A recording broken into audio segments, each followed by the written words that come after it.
नमस्कार बच्चों, मैं विनोद कुमार सिंह, संत जोसेफ स्कूल इटाढ़ी। कल के वीडियो में हम लोग पढ़े थे कमानीदार तुला। ठीक है, आज हम लोग पढ़ेंगे स्थैतिक घर्षण और सर्पी घर्षण। ठीक है, क्या पढ़ेंगे? स्थैतिक घर्षण और सर्पी घर्षण। इससे पहले कुछ जान लेते हैं। देखिए क्या होता है, कुछ उदाहरण हम बता रहे हैं, उसके बारे में आप जानिएगा। देखिए, एक कक्षा में एक गेंद कक्ष की सतह पर मेज एवं डेस्क के बीच लुढ़का दी गई है। देखिए आपको किताब में दिया है फिगर। ये जो है क्या है, मेज है, और ये क्या है, सतह है। उस पर गेंद को लुढ़का दिया गया है। मैंने प्रत्येक कतार के बच्चों को बुलाया तथा उन्हें गेंद की गति मंद करने के लिए कहा। मंद करने का मतलब धीरे होता है। मंद का मतलब होता है धीरे करने के लिए कहा। उन छात्रों ने गेंद के रास्ते में क्या बिछा दिया? रुमाल। देखिए फिगर दिया है, इसमें क्या कर दिया? रुमाल बिछा दिया। किसी छात्र ने गेंद पर में कार्डबोर्ड का टुकड़ा रख दिया, तो किसी ने कुछ तमाम तरह के क्या किए? सामान रख दिए। ठीक, किसी छात्र ने गेंद की गति को मुंह से फूंक मारकर कम करने का प्रयास किया। किसी ने उसके हल्के से छूकर गति कम करने की कोशिश की। किसी एक छात्र ने उसके पथ पे नत समतल रख दिया। ठीक है, तो उपयुक्त उदाहरणों से हम यही समझे, उपयुक्त उदाहरण यही कहता है कि घर्षण बल की उत्पत्ति संपर्क में आने वाले दोनों पृष्ठों की अनियमितताओं के कारण होती है। जितने हम एग्जाम्पल दिए, उस एग्जाम्पल से हमको यही मिला कि घर्षण बल की जो उत्पत्ति होती है संपर्क पे आने वाले दो सतहों की अनियमितता के कारण होती है। ऐसे पिंड जो दिखने में बहुत चिकने लगते हैं, उसमें भी बहुत सारी अनियमितताएं होती हैं। ठीक है, दो पृष्ठों की अनियमितताएं एक दूसरे के भीतर क्या होती है? धस जाती है। क्या होती है? धस जाती है। जब एक पृष्ठ पर दूसरे पृष्ठ पर गति कराना चाहते हैं, तो अनियमितताओं के चलते दोनों पृष्ठ में एक दूसरे के साथ अंतः बंधन से बंध जाने के कारण गति हेतु कुछ बल का प्रयोग करना पड़ता है। देखिए क्या हुआ कि कोई भी घर्षण बल होगा तो दो सतह होगा, दो सतह, और वो सतह क्या होगा? अनियमितता के कारण होता है। ठीक है, इस एग्जाम्पल से हम लोग यही समझे। अब हम बात करते हैं स्थैतिक घर्षण एवं सर्पी घर्षण। सबसे पहले बात करते हैं स्थैतिक घर्षण क्या होता है। जब दो पिंड, देखिए यहाँ लिखा हुआ है, जब दो पिंड के संपर्क में, जब दो पिंडों के संपर्क पृष्ठ की समानांतर दिशा में होती है। समानांतर देखना हम लोग ऐसी समानांतर होता है कि दिशा में लगता है, तब वो कहलाता है स्थैतिक घर्षण। ठीक है, अगला है सर्पी घर्षण। जब कोई वस्तु किसी सतह पर सरकती है, जब कोई वस्तु किसी सतह पर सरकती है, तो दोनों तलों के मध्य लगने वाला घर्षण बल क्या कहलाता है? सर्पी घर्षण कहलाता है। ठीक है, सर्पी घर्षण कहलाता है। एग्जाम्पल हम लोग देते हैं, जैसे आप लोग देखे होंगे सांप जब चलता है तो कैसे चलता है?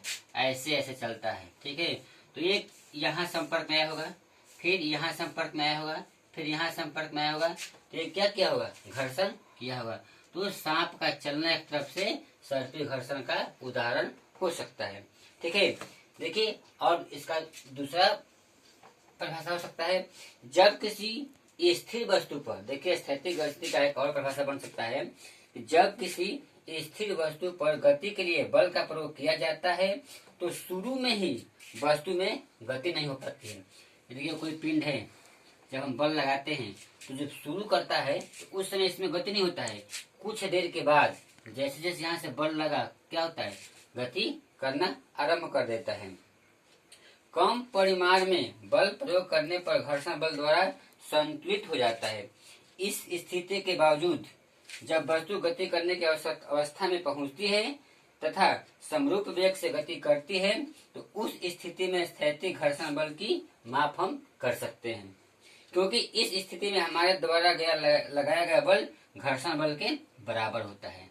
ठीक है, फिर जब वस्तु किसी सतह पर त्वरित गति से सरकना आरंभ कर देती है, इसका जो दूसरा परिभाषा हो जाएगा, त्वरित गति से सरकना आरंभ कर देती है, तो उन दोनों के बीच, यानी दोनों पृष्ठों के बीच एक घर्षण बल कार्य करता है। वह क्या कहलाता है? सर्पी घर्षण। एक ये परिभाषा हो जाएगा दोनों का, और एक जो अभी हम बताए वो हो जाएगा। ठीक है, तो ये था स्थैतिक घर्षण और सर्पिल घर्षण। ठीक है, अब हम लोग पढ़ेंगे घर्षण हानिकारक है परंतु अनिवार्य है। क्या पढ़ेंगे? घर्षण हानिकारक है परंतु अनिवार्य है। ठीक है, देखिए कैसे है। सतहों के बीच घर्षण ऊर्जा का अपव्यय करते हैं। घर्षण के कारण वस्तुएं खिंच जाती है। हम जो कपड़ा पहनते हैं, घर्षण के कारण क्या होता है? कपड़ा खिंच जाता है। ठीक है हमारे जूते चप्पल क्या होते हैं? जूते चप्पल के जो सोल होते हैं, घर्षण के कारण क्या होते हैं? वो घर्षण के कारण खिंच जाते हैं। रास्ता जिस पर अधिक पैदल आवागमन होता है, वो रास्ता क्या होता है? चिकना हो जाता है। ठीक है, और घर्षण के कारण चाकू के धार खिंच जाते हैं। देखिए, जो चाकू होता है उस पर बार बार हम सब्जी या फल काटते हैं, उसका जो धार क्या होता है? कम हो जाता है। ठीक है, यानी खिंच जाता है, जिससे काटने में क्या होती है? कठिनाई होती है। ठीक है, जब हम चाकू रखते हैं, चाकू का जो धार होता है तेज होता है। जब इसी पे बार बार हम कुछ करेंगे यानी घर्षण रगड़ेंगे तो क्या होगा? इसका जो धार है कम हो जाएगा, और कम हो जाने के कारण कोई भी चीज नहीं कटता है। ठीक है, जैसे और चीज ले लीजिए, पेंसिल हुआ, पेन, बाल, बेरिंग आदि भी घर्षण के कारण घिसकर खराब हो जाते हैं। मशीनों में घर्षण के कारण ऊर्जा का क्षय होता है। देखिए, जो मशीन होते हैं, ऊर्जा के कारण क्या होता है? क्षय होता है। घर्षण से उष्मा भी उत्पन्न होती है। घर्षण से क्या होती है?